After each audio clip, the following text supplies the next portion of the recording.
In 2016, Fortress Press published my book, The Crosses of Pompeii, Jesus' Devotion in a Vesuvian Town. And that book was intended to take on the current consensus view,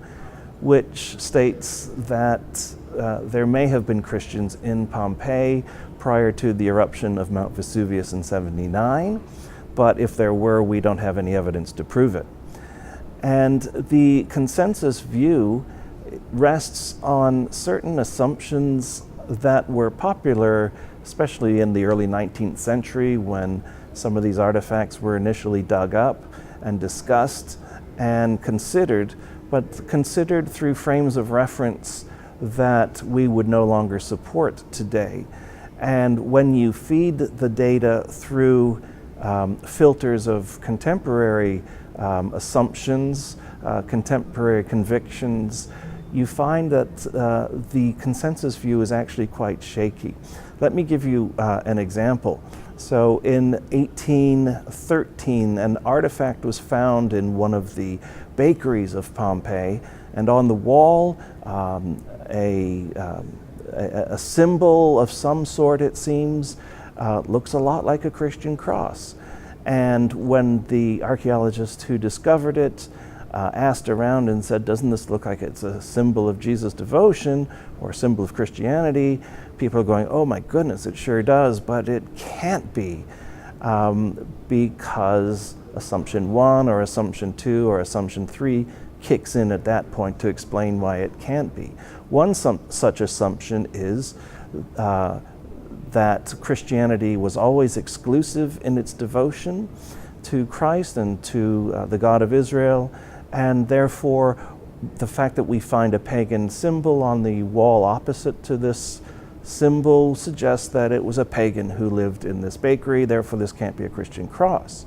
Well, the assumption that Christianity is everywhere and always exclusive in its configuration is a wonderful assumption to have, but it derives more from apologetics or from Pauline theology or something than from historical study, where often what we find is a form of Christian conviction that is merging in with more indigenous forms of religiosity. So what I tried to do was to take that artifact, let's say, and to strip it of the various assumptions that were being applied to it 200 years ago, and say if we strip it of those assumptions and then ask what could it be, it can't be this, it can't be that, it can't be that or that, and what we're left with is, could it be a Christian artifact? Sure enough, it could be, and in fact, where it's placed in the room would explain its certain function in relation to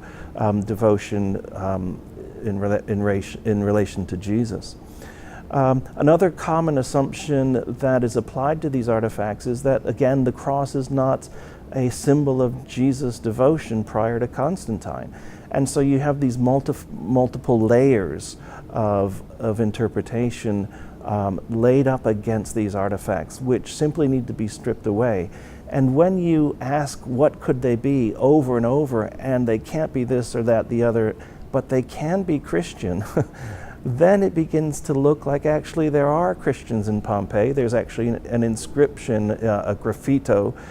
written in charcoal that references the Christians, and it looks like there is some sort of a presence of what I would prefer to call actually Jesus devotion within Pompeii. And then we need to ask, once we've established that there is Jesus devotion in this Vesuvian town, then we can ask, does it look more exclusive or does it look more syncretistic, more polytheistic? But first we establish the presence of Jesus devotion, and then we ask, are there signs or clues as to where this falls along this broader trajectory of syncretism to exclusivism?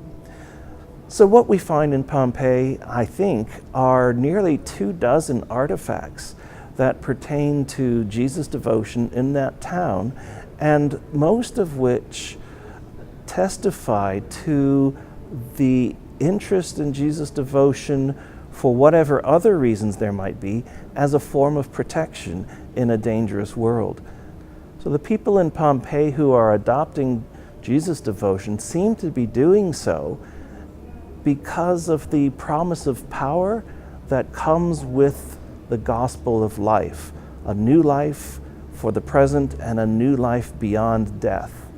In Pompeii, there's a strong interest in Isis, the Egyptian goddess Isis, who did precisely the same thing, promised life beyond death in a certain form and promised to enhance life in the present for her devotees. And a few people within the walls of Pompeii seem to have thought that this gospel of good news regarding a crucified and yet risen Lord offered them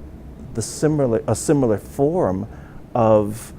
protection, a similar form of newness of life and life beyond death.